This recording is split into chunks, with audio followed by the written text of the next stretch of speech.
sur Radio J, comme tous les après-midi. Nous sommes ensemble jusqu'à 15h. Et Franck Tapiro nous a rejoint in extremis en studio. Oui. Bonjour Franck. Bonjour Ilana, bonjour les auditeurs. Et ravi d'être avec vous cet après-midi. Alors beaucoup d'actualités aujourd'hui. On va peut-être commencer par ce qui se passe en Syrie. Les derniers développements en Syrie avec la France qui a demandé à Israël de se retirer du versant syrien du plateau du Golan, craignant pour la souveraineté syrienne. On a vu Israël qui a répondu cet après-midi, Israël Katz qui a dit qu'Israël ferait tout pour se défendre. Alors votre regard sur ces nouvelles remontrances, comme je l'ai dit tout à l'heure, de la France à l'égard d'Israël? Pas très étonnant. Rappelons-nous quand même que c'est exactement le même procédé qui avait été dicté à Israël quand on a osé. Israël a osé aller au Liban, juste faire le boulot que la FNUL et que l'armée libanaise n'avaient pas fait pendant 18 ans. Alors on va dire qu'on a été très patients. On a tenu pendant 18 ans que la FNUL et que l'armée libanaise essaient de remonter au nord du fleuve Litanie, non seulement le Hezbollah, mais toutes les autres factions armées islamistes. Ils l'ont pas fait. Et on a attendu depuis le 8 octobre, parce que le Hezbollah a bombardé le nord d'Israël depuis le 8 octobre. On a attendu. Voilà, au bout de 18 ans plus un an, donc 19 ans, il était normal qu'Israël se défende, mais même pas face d'une préventive, c'est juste face au boulot qui n'a pas été fait.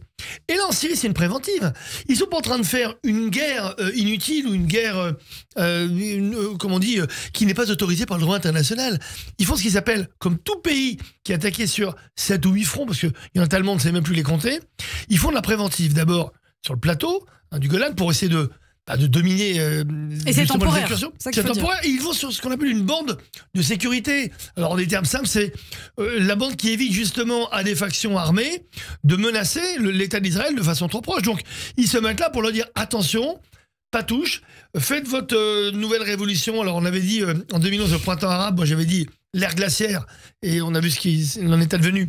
On va dire la vraie fausse révolution syrienne. En gros, on vire un salopard pour mettre un autre salaud. Faites tranquille, mais personne ne s'approche. Donc pour moi, c'est au contraire, le monde devrait soutenir Israël dans le fait de dire que ce qui se passe en Syrie, personne n'a de certitude que le nouveau, qui est sûrement le plus fou de tous, mais qui essaie de s'acheter une image. Alors lui, en communication, Al-Jolani. il est très fort, Al-Jolani, parce qu'il s'achète vraiment le côté « je suis un repenti pratiquement de l'islamisme radical, mais je suis que islamisme extrémiste ». Donc il joue vraiment avec les mots, il est très fort. Et donc Israël connaît la réalité du terrain, donc ils sont allés là pour dire maintenant, vous approchez pas d'ici. Et on a des pays qui normalement sont amis d'Israël depuis toujours, dont la France. Bon, pas le Quai d'Orsay, je parle de la France, qui a toujours soutenu l'État d'Israël, et qui depuis un an fait tout ce qu'il faut pour être contre, et on va dire pour calmer la rue arabe peut-être en France, comme s'il y en avait une. Moi je connais que la rue française. Ouais. Donc finalement c'est une fois de plus un mauvais choix, mais il y en a tellement que finalement c'est d'abord banal, et ça compte pas. Et c'est ça que la France, malheureusement, devrait savoir aujourd'hui, c'est que sa voix ne compte plus. Mais c'est intéressant, condamnation de la France contre Israël, mais silence pendant des années sur la cruauté de Bachar el-Assad. Vous avez vu ces images de la prison de Bachar el-Assad. Sur la... Ah bon? Non, mais c'est vrai, c'est pas possible. Ces images terribles de la prison de Sednaya. Est-ce que vous trouvez qu'il y a quand même quelque chose d'assez hypocrite dans ces condamnations des nations et en même temps cette joie partagée par les présidents de dire bravo, enfin destituer Bachar el-Assad, alors qu'ils l'ont reçu pour certains en grande pompe à l'Élysée et ailleurs? Non, désolé, j'irai plus loin, c'est pas hypocrite, c'est de la collaboration. Vous allez me dire qu'on ne savait pas? Vous savez qui a créé cette prison et toutes les autres? Aloïs Brunner, qui a été hébergé en Syrie depuis des années. Les époux Klarsfeld ont essayé de l'extirper de là-bas, mais c'est eux-mêmes qui ont été sortis manu militari de Syrie. Donc, quand on a un nazi qui a fabriqué des prisons dans lesquelles on faisait encore, d'ailleurs, on exerçait des pratiques des nazis pendant la Seconde Guerre mondiale, comme la fameuse chaise allemande, vous savez, où vous êtes attaché à l'envers, on vous brise tous les os, et d'autres exactions que je n'oserais même pas raconter à ce micro. Il ne faut pas être surpris. Donc, Bachar el-Assad était associé avec un nazi, mais un vrai, pas les pseudo-néo-nazis à la Soral qui partent dès qu'il y a un bruit de pétard. Qui sont tout aussi dangereux quand même. Dangereux avec les mots, mais sauf que Aloïs Brunner, lui, c'est les mots, c'est les faits, c'est les actes. Il a démontré pendant la Seconde Guerre mondiale, avec la Shoah, puisqu'il était quand même le numéro 2 de la solution finale. Et ensuite, c'est lui qui a fabriqué cette fameuse, même pas prison, c'est un camp de la mort. Il faut le dire, il y a un crématoire dans la prison. Donc, le monde se réveille, mais comment on nous aurait menti? Bachar el-Assad, lui, l'homme de paix, l'homme de la démocratie du Proche-Orient. Non mais, c'est du foutage de gueule. Ce sont tous des collabos. tous, qu'ils soient français ou n'importe qui, ce sont des collabos. Ça fait des années qu'on leur hurle ici, des années que non seulement Israël le fait, que on laisse aussi les chrétiens, parce qu'on oublie les chrétiens d'Orient qui sont massacrés là-bas, mais ça, tout le monde s'en fout. Donc finalement, il n'y a que Israël et les Juifs qui ont alerté sur cette situation du monde. Donc aujourd'hui, se dire que tout ça, on le découvre, c'est un foutage de gueule. Ce sont des collabos de dire ça. Et c'est une honte aux victimes.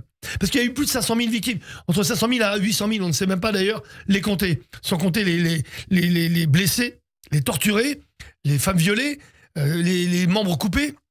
C'est ça les victimes. Donc, par rapport aux victimes, on devrait juste baisser d'un ton, être un peu plus humble face à cette horreur qu'on a laissé se perpétrer.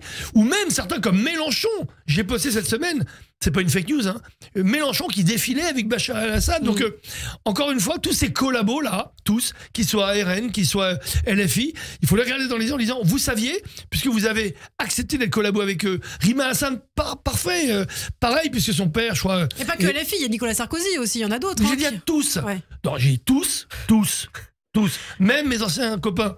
Donc encore une fois, il faut être clair.